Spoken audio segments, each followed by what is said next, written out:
Olá, meus irmãos. Eu quero ler com vocês no livro de Jó, no capítulo 41, a segunda parte do verso 10 e o verso 11. Quem é, pois, aquele que pode erguer-se diante de mim? Quem primeiro me deu a mim para que eu haja de retribuir-lhe?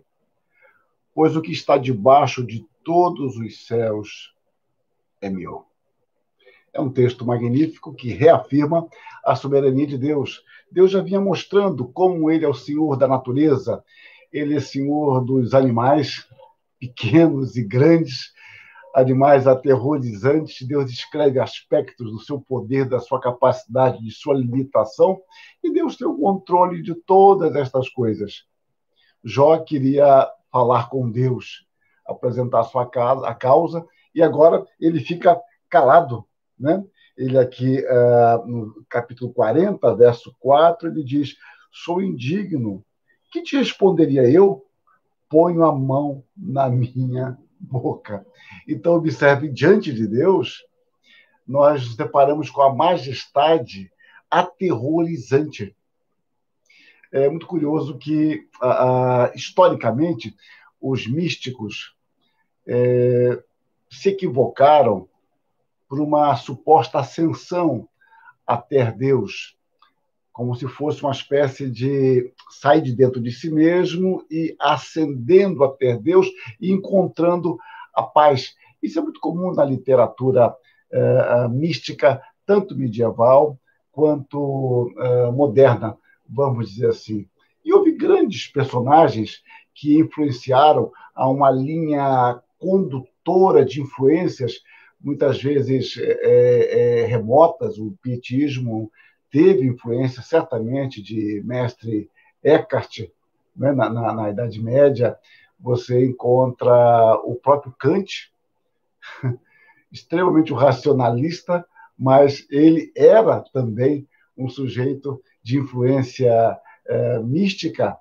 Hegel, de certa forma, também foi Kant pietista, Hegel luterano, ainda que não me pareça de tradição pietista. Então, essas influências vão correndo sempre na ideia de ascender e encontrar a paz. Não estou dizendo isso em Kant, nem estou dizendo isso em Hegel, mas essa é uma tradição comum.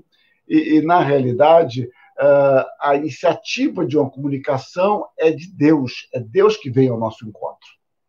É Deus que vem ao nosso encontro e é Deus quem fala conosco por meio da sua palavra. Porque Deus é o Deus que se revela, a iniciativa de comunicação é dele. E o segundo aspecto é que essa suposta ascensão a Deus, com a visão de Deus, biblicamente ela é terrificante. A majestade de Deus, vemos isso em Moisés, vemos isso em Isaías, vemos isso em Pedro, após a ressurreição de Cristo, vemos isto em Paulo, na sua conversão. Então, essa ideia de paz não é o primeiro aspecto. O primeiro aspecto é da pequenez, o senso de miserabilidade, de pequenez diante do santo, diante do Deus majestoso. E aqui está Jó diante de Deus. E Deus, então, faz esta pergunta: como é, pois, aquele, quem é, pois, aquele que pode erguer-se diante de mim? Ninguém. Ninguém. Eu preciso que reconheçamos isso. Isso traz para nós uma advertência. Não discutamos com Deus. O que o vaso quebrado pode dizer ao oleiro, aquele que o fez? Nós caminhemos conforme os ditames da palavra de Deus, ainda que nós não entendamos todas as coisas, e eu sei que isso é extremamente difícil, eu sei porque eu sou um ser humano como vocês, e tenho minhas limitações, talvez maiores, menores, não importa, mas somos pecadores, somos limitados, a nossa fé muitas vezes é bastante frágil, mas devemos aprender a caminhar, porque ninguém deu a Deus alguma coisa. Ele, antes de tudo, ele é o Todo-Poderoso. E essa compreensão do poder de Deus, associado à misericórdia, à bondade e ao cuidado de Deus, é fundamental para a vida cristã, para que saibamos nos conduzir diante de Deus. Então, humildade diante de Deus. Ao mesmo tempo, nós podemos ter a paz, confiança em Deus, porque Deus tem o domínio amoroso, soberano, sobre toda a realidade. Ele não está competindo com ninguém, vendo quem tem mais força. Ele não depende de voto popular para ascender algo, ganhar isso. Ele tem o controle. Aprendamos a colocar nossas causas diante de Deus e esperar nele. E agora temos uma terceira observação que eu destaco. Quem é, pois, aquele que pode erguer-se diante de mim? Erguer-se como oposição, não, mas apresentar-se diante dele, nós temos que é Jesus Cristo. Jesus Cristo, o Deus encarnado. O Deus também majestoso, porque Deus é Pai, é Filho e é Espírito Santo. E Jesus Cristo é o nosso representante.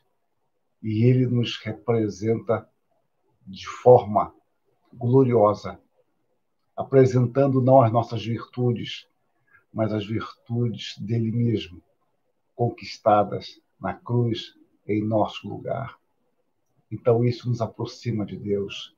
Esse Deus que diz: quem é, pois, aquele que pode erguer-se diante de mim? É o mesmo a quem Davi se dirige dizendo: o Senhor é o meu pastor. É aquele a quem Jesus Cristo nos ensina a orar: Pai nosso que está nos céus. Ninguém pode se erguer diante dele. Mas nós temos livre acesso, como nos diz em Hebreus 10, à sua presença, em admiração, em louvor, em gratidão, em culto, por meio de Cristo Jesus. Isto é já experimentado pela Igreja dentro das limitações próprias das circunstâncias e do tempo. Quando nós cultuamos a Deus, nós estamos diante de Deus, em nome de Cristo Jesus, pela direção do Espírito Santo.